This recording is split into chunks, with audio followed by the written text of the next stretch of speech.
Bueno, estamos acá en el Parque Solar Caldenes del Oeste, Ecosol. Es un parque solar que tiene más de 90.000 paneles. Yo soy Constanza, estoy a cargo de todo lo que es el tema de relaciones con la comunidad. Hoy estamos acá porque estamos haciendo la primera visita al parque con alumnos de la Universidad Nacional de San Luis, de la Tecnicatura de Energías Renovables, y para nosotros la verdad es que es muy importante este tipo de contacto con la comunidad y poder agregarle valor a nuestros vecinos. Llevamos haciendo hace aproximadamente 2 años muchas actividades de desarrollo comunitario con las comunidades más cerca. Si viene alguna serpiente o algo, avísame que salgo corriendo, porque la escucho ahí de cerca. Podrían entrar. Con lo que vamos a hacer, vamos a ingresar en lugares muy cerca, donde no tenemos riesgo. Les pido 2 cosas: no toquen los paneles y no se separen del grupo. Es lo único que les pido. Síganlo a Jorge, por favor, y de nuevo. La capacidad que tiene la planta es de 30 megapicos y la capacidad que tenemos de inyección es de 27,5. Eso es lo que está limitado en los inverters. Ingresan las líneas de DC que vienen de los combiners, vienen todas las líneas por aquí debajo e ingresan acá. ¿Está bien? Hay 3 seccionadores que lo que hacen es comandar las líneas de corriente continua a un barral general, y ese barral general se divide en 2 unidades inversoras.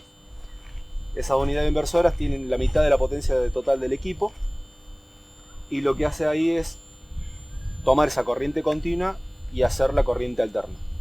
En 550 voltios. Luego hay una etapa de transformación, que es este transformador que está acá, que tiene una potencia de 2,5 megas. Este transformador lo que hace es tomar los 550 voltios que vienen de la parte de los inversores y transformarle, sacarle en 33 kilovoltios. Y eso viaja hacia el delivery. ¿Está bien? Ese es todo el sistema. Los 10 inversores se comportan de la misma forma, están conectados de la misma forma. Es un copiar y pegar 10 veces. Regular con tensión cómo inyectar a la red. Si la red se fuera por arriba de ese rango, los inverters empiezan a consumir para estabilizar la línea y poder seguir inyectando. ¿Está bien? Ha habido casos donde DESAL levanta mucho el rango de tensión y nosotros no podemos inyectar, porque eso ya no depende de nosotros. La línea está por arriba de la capacidad de los inverters. Entonces tenemos que llamarlo y regular y consensuar esos valores, digamos, para poder inyectar a la red, si no, no podemos. ¿Está bien? Y bueno, la verdad es que con la Universidad de San Luis empezamos también el contacto hace bastante, y una de las últimas cosas que hicimos fue la donación de algunos paneles solares, creo que fueron unos 20 aproximadamente, para que ellos los puedan usar para estudio, digamos, como material de estudio en la Tecnicatura. ¿Qué es lo que pasa con esos paneles?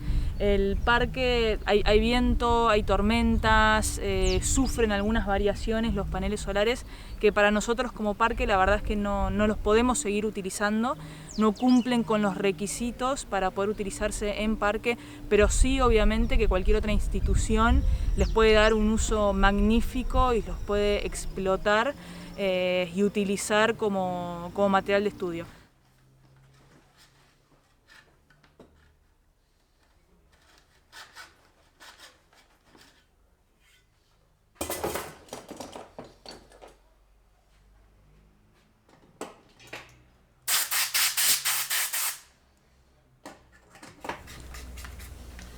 Bueno, acá tenemos un panel de 325 watts, ¿sí?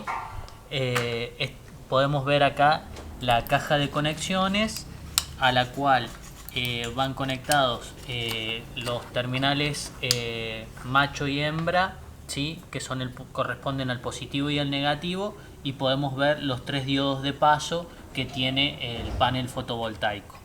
Lo que vamos a proceder hemos abierto la caja de conexiones porque tenían cortados los cables, y ahora vamos a volverle a conectar el cable faltante y luego trazar la curva corriente versus tensión del panel fotovoltaico.